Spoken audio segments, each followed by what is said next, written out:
வரைக்கும் ஒரு வாட்டி ரீகேப் மட்டும் பார்ப்போம். சிவாஜியின் தந்தை பெயர் என்னன்னு பார்த்தீங்கன்னா சாஜி பான்ஸ்லே. ஷாஜகானுக்கு சாஜி பான்ஸ்லே வந்து எந்த முகலாய மன்னருக்கு பல இடையூறுகளை வந்து கொடுத்தாருன்னு பார்த்தீங்கன்னா ஷாஜகான். கொரில்லா போர் முறைக்கு தலைவராக விளங்கியவர் யாருன்னா சிவாஜி. மராத்தியர்கள் வந்து என்ன வரிகளை தக்கான பகுதியில் வந்து வசூல் பண்ணாங்கன்னு பார்த்தீங்கன்னா சவுத் சர்தேஸ்முகி. இந்த சவுத் சர்தேஸ்முகி வரியை பற்றி டீட்டெயிலாக வந்து அடுத்தடுத்த பேஜில் வந்து கொடுத்துருப்பாங்க, அப்போ வந்து பார்ப்போம். சவுத்தன்னா 4ல் ஒரு பங்கு, சர்தேஸ்முகின்னா 10ல் ஒரு பங்கு. அதை வேணும்னா சைடில் நோட் பண்ணிக்கோங்க, பின்னாடி அதை பற்றி டீட்டெயில்டாக இருக்கும், அப்போ வரப்போ வந்து பார்ப்போம். பேஷ்வாக்கள் யாருடைய ஆட்சி காலம் முதல் உண்மையான அதிகாரம் உடையவர்கள் ஆயினர் அப்படின்னு பார்த்தீங்கன்னா ஷாகு.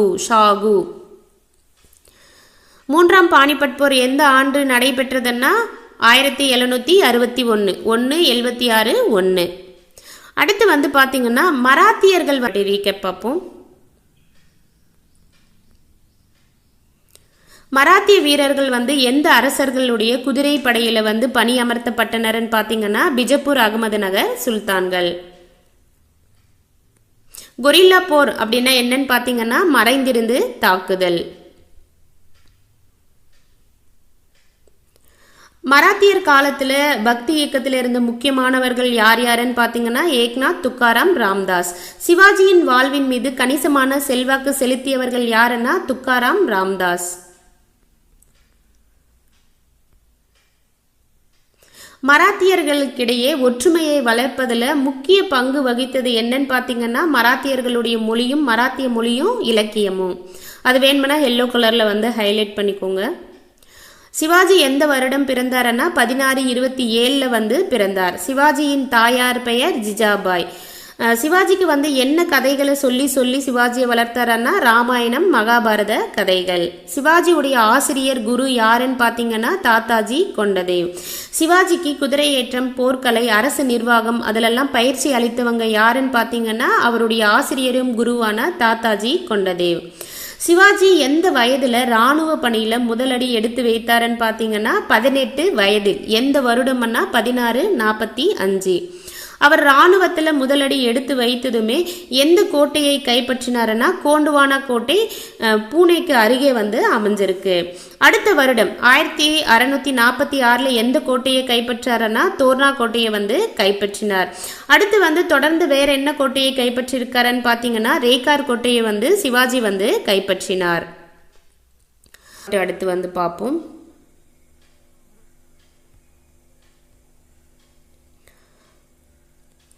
சிவாஜியின் பாதுகாவலரும் குரு ஆசிரியருமான தாத்தாஜி கொண்டதேவ் வந்து எப்போ இறந்துடுறாருன்னா 1649 வந்து இறந்துடுறாரு. சிவாஜி படையின் வலிமையாக திகழ்ந்தவர். ஸோ சிவாஜி என்னாவே வலிமையாக திகழ்ந்தவர் யாரு அப்படின்னு பார்த்தீங்கன்னா அவருடைய படையில மாவாலி, காலாட்படை வீரர்கள், குதிரைப்படை கிடையாது, காலாட்படை வீரர்கள்.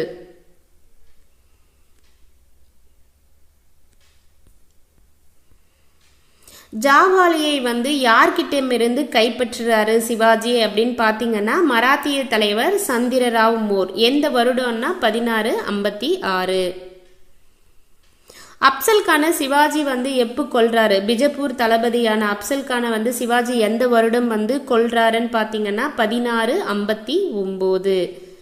சேஷ்டகான வந்து சிவாஜி வந்து எப்போ காயப்படுத்தி துரத்தி அடிக்கிறாருன்னு பார்த்தீங்கன்னா 1663. அப்சல்கான் இறந்த 4 வருடங்கள் கழித்து 1663. சூரத் துறைமுகத்தை சூறையாட சிவாஜி வந்து அவருடைய படைகளை எந்த வருடம் அனுப்பி வைக்கிறாரு முதன்முறையாகன்னு பார்த்தீங்கன்னா 1664. ஸோ சேஷ்டகான வந்து துரத்தி அமிச்சதுமே அடுத்த வருடம் 1664 வந்து அவருடைய படைகளை வந்து அனுப்புகிறாரு.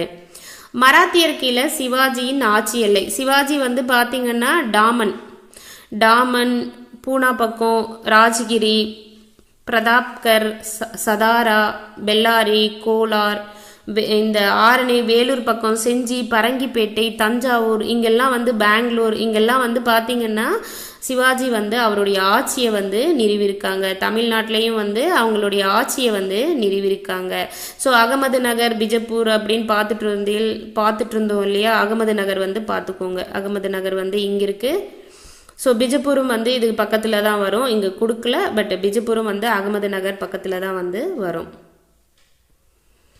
ஸோ அடுத்து வந்து பேஜ் மட்டும் பார்ப்போம். சிவாஜி வந்து 2வது முறையாக சூரத்தை வந்து கொள்ளையடித்த பிறகு அவுரங்கசீப் வந்து சிவாஜியை அடக்க யாரை வந்து அனுப்புறாருன்னு பார்த்தீங்கன்னா ராஜபுத்திர தளபதியான ராஜா ஜெய்சிங்கை வந்து அனுப்புறாரு. சத்ரபதி என்றது என்ன மொழி சொல்லுன்னா சமஸ்கிருத மொழி சொல். அதனுடைய பொருள் வந்து என்னன்னு பார்த்தீங்கன்னா அரசன் அல்லது பேரரசன். சத்ர அப்படின்னு தனியாக பிரித்தா அதனுடைய பொருள் கூட பதி அப்படின்னா தலைவன் அல்லது பிரபு.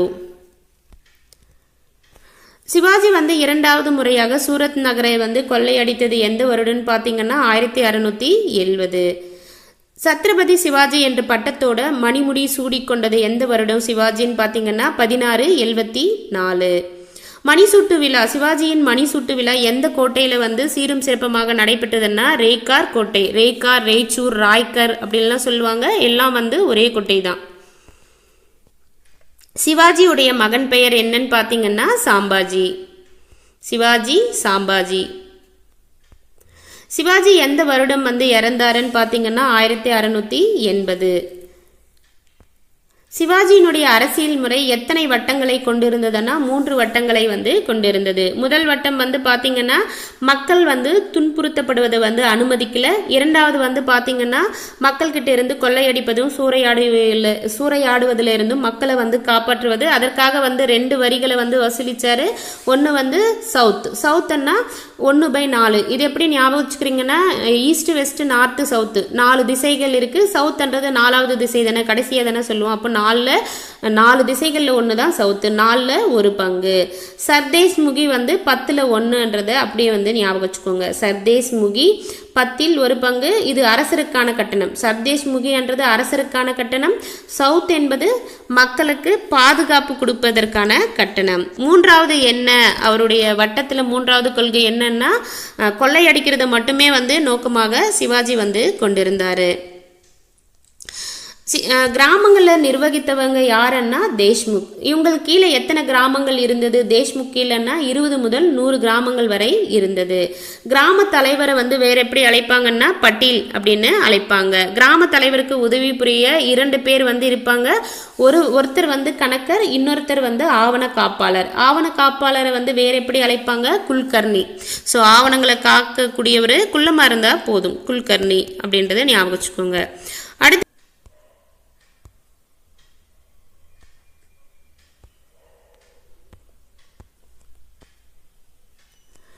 மராத்தியர்களுடைய தொடக்கத்தில் வந்து மராத்திய இராணுவத்தில் முதுகெலும்பாக திகழ்ந்தவர்கள் யாருன்னா காலாட்படை.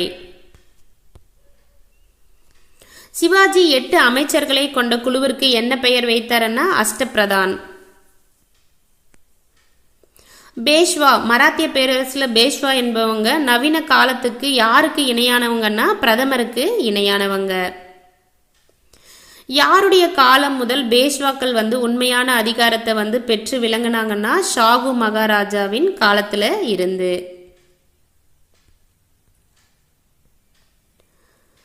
எத்தனை பங்கு விவசாயிகள் கிட்ட இருந்து வரியா வந்து பெற்றாங்க அப்படின்னு பார்த்தீங்கன்னா 5ல் 3 பங்கு விவசாயிகளுக்கு வந்து கொடுத்தாங்க. அதாவது விளையக்கூடிய விளைச்சல்ல வந்து 5ல் 3 பங்கு விவசாயிகளுக்கு வந்து ஒதுக்குனாங்க. மீதி இருக்கக்கூடிய 5ல் 2 பங்கு வந்து அரசர்கள் வந்து எடுத்துக்கிட்டாங்க. மராத்தியர் காலத்தில் சிவில் வழக்குகளை வந்து யார் விசாரிச்சாங்கன்னா பஞ்சாயத்து எனப்படும் கிராம குழுக்கள் வந்து சிவில் வழக்குகளை விசாரிச்சாங்க. குற்றவியல் வழக்குகளை வந்து பார்த்தீங்கன்னா இந்து சட்ட நூல்களின் அடிப்படையில் வந்து விசாரணை வந்து நடத்தப்பட்டது. அஷ்டபிரதான், அந்த 8 அமைச்சர்கள் யார் யாரு அப்படின்னு பார்த்தீங்கன்னா பந்த் பிரதான் அல்லது பேஷ்வா என்றது பிரதம அமைச்சர், அமைத்தியா மஜிம்தார் அண்ணா நிதி அமைச்சர், சுர்னாவிஸ் சச்சிவ் அண்ணா செயலாளர், வாக்கிய நாவிஸ் அண்ணா உள்துறை அமைச்சர், சர்ஹி நௌபத் சேனாதிபதி அப்படின்னா தலைமை தளபதி, சுமந்த் துபீர் அண்ணா வெளியுறவுத்துறை அமைச்சர், நியாயதீஸ் அண்ணா தலைமை நீதிபதி, பண்டிட் ராவ் அண்ணா தலைமை அர்ச்சகர். சாம்பாஜி ஆட்சி பொறுப்பு ஏற்கிறப்ப யாரோட சச்சரவுக்கு பின்னாடி ஆட்சி பொறுப்புக்கு வந்தாருன்னா அனாஜி தத்தோவுடனான சச்சரவுக்கு பின்னாடி. சாம்பாஜி கிட்ட அக்பர் வந்து அடைக்கலம் கேட்குறப்போ அவரோட கூட வந்தவர் யாருன்னு பார்த்தீங்கன்னா துர்காதாஸ். சாம்பாஜி வந்து அக்பருக்கு வந்து அடைக்கலம் கொடுக்குறாரு. அதனால கோவப்பட்ட அவுரங்கசீப் என்ன பண்ணுவார், தக்காணத்துக்கு வந்து சாம்பாஜியை வந்து கைது செய்து சித்திரவதை செஞ்சு கொன்றுவார். சாம்பாஜி வந்து யாருடைய செல்வாக்கிற்கு வந்து ஆட்பட்டு இருந்தாருன்னா கவி கலாஷ். வாரணாசியிலிருந்து சாம்பாஜியை பாதுகாப்பாக ரேகார் கோட்டைக்கு அழைத்து வந்தவர் யாரு அப்படின்னு பார்த்தீங்கன்னா கவி கலாஷ். கவி கலாஷ் வந்து ஒரு புகழ்பெற்ற கவிஞரும் அறிஞரும். ஸோ சிவாஜி சாம்பாஜி முடிஞ்சதால சிவாஜி என்ன பண்ணாரு அப்படின்றது ஒரு ஆர்டராக வருடங்களோட சொல்கிறேன். நீங்கள் வேணுமென்னா சைடில் புக் எடுத்து இந்த லெசன் வர்ற இடத்துல பக்கத்தில் வந்து நோட் பண்ணிக்கோங்க. சிவாஜி வந்து பார்த்தீங்கன்னா 1627 வந்து பிறந்தார். 1645 வந்து பார்த்தீங்கன்னா கோண்டுவானா என்ற கோட்டையை வந்து கைப்பற்றாரு. 1647 வந்து தோர்னா கோட்டையை வந்து கைப்பற்றுறாரு. 1649 வந்து பார்த்தீங்கன்னா சிவாஜியின் குரு ஆசிரியருமான தாத்தா கொண்டதேவ் வந்து இறந்துடுறாரு. அவர் இறந்த பிறகு வந்து 1656 வந்து ஜாவாலி என்ற ஒரு பகுதியை வந்து கைப்பற்றுறாரு. 1659 வந்து பார்த்தீங்கன்னா அப்சல் கானை வந்து கொன்றுறாரு. ஏன்னா அப்சல் கான் வந்து இவரை வந்து கைது பண்ணி அடக்கணும் கொல்லணும்னு வந்திருப்பாரு. அவரையே வந்து இவர் கொன்று இருப்பார். 1659 அப்சல் கானை வந்து சிவாஜி வந்து கொல்றாரு. 1663 வந்து பார்த்தீங்கன்னா செயிஸ்ட் கானை வந்து தோற்கடிச்சு அனுப்பி விடுறாரு. 1664 வந்து முதன்முறையாக சூரத் துறைமுகத்தை வந்து தாக்குறாரு. இரண்டாவது முறையாக சூரத் துறைமுகத்தை வந்து எப்போ தாக்குறாருன்னா 1670. 1674 வந்து பார்த்தீங்கன்னா அவர் வந்து சத்ரபதி சிவாஜி என்ற பட்டத்தோட ரேகார் கோட்டையில் வந்து அரியணை ஏறுவார். 1680 வந்து பார்த்தீங்கன்னா சிவாஜி வந்து இறந்துருவார். இதை வந்து நோட் பண்ணிக்கோங்க. சிவாஜி இந்த வருடங்கள் ஆர்டரை வந்து பார்த்துக்கோங்க. ஆர்டராக எழுதி அந்த அவர் என்ன பண்ணாருன்றதை ரீகால் பண்ணுங்க. உங்களுக்கு எளிமையாக வந்து புரியும். சேம் டைம் வந்து மறக்கவும் செய்யாது. ஸோ பார்ட் 1 வீடியோ வந்து இந்த பாக்ஸோட வந்து முடிச்சுப்போம்.